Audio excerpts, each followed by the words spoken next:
गहरे जंगल में एक बूढ़ी गाय ली, जिसका नाम गौरी था। गौरी अपने जीवन के आखिरी दिनों को सुकून से बिताना चाहती थी। एक शाम जब वह हरे भरे मैदान में घास चर रही थी, एक खूंखार बाघ ने उसे देखा। बाघ का नाम तारक था, जो अपनी ताकत पर बहुत घमंड करता था। जैसे ही गौरी ने तारक को अपनी ओर बढ़ते देखा, वह डर के मारे इधर उधर भागने लगी। तारक भी उसका पीछा करने लगा। भागते भागते गौरी एक पुराने तालाब में जा पहुंची। घबराई हुई गौरी उस तालाब के अंदर घुस गई। तारक भी क्रूरता में अंधा होकर उसी तालाब में कूद पड़ा। तब उन्होंने देखा कि वह तालाब बहुत गहरा नहीं था। उसमें पानी कम था और वह कीचड़ से भरा हुआ था। दोनों ही कीचड़ में फंस गए और वह कुछ नहीं कर पा रहे थे।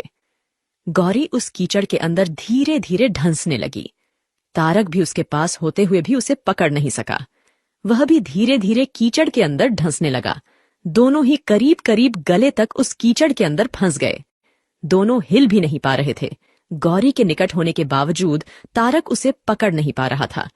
गौरी ने शांत भाव से तारक से पूछा, क्या तुम्हारा कोई गुरु या मालिक है? तारक ने गुर्राते हुए कहा, मैं तो जंगल का राजा हूँ, मेरा कोई मालिक नहीं, मैं खुद ही जंगल का मालिक हूँ। लेकिन तुम्हारी उस शक्ति का यहाँ पर क्या उपयोग है? तुम भी तो फंस गई हो और मरने के करीब हो। तुम्हारी भी तो हालत मेरे जैसी ही है। गौरी ने मुस्कुराते हुए कहा, बिल्कुल नहीं। मेरा मालिक जब शाम को घर आएगा और मुझे वहां पर नहीं पाएगा, तो वह ढूंढते हुए यहाँ जरूर आएगा और मुझे इस कीचड़ से निकालकर अपने घर ले जाएगा। तुम्हें कौन ले जाएगा? थोड़ी ही देर में सच में ही एक आदमी उसे गौरी को ढूंढते हुए वहां आया और गौरी को कीचड़ से निकालकर अपने घर ले गया।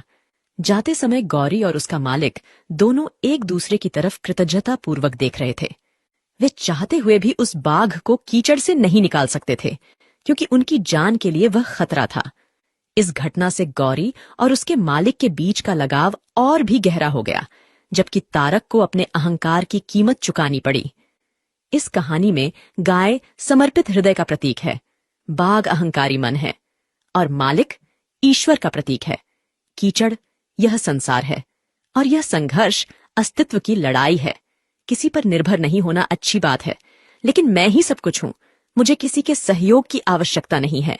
यही अहंकार है और यहीं से विनाश का बीजारोपण हो जाता है।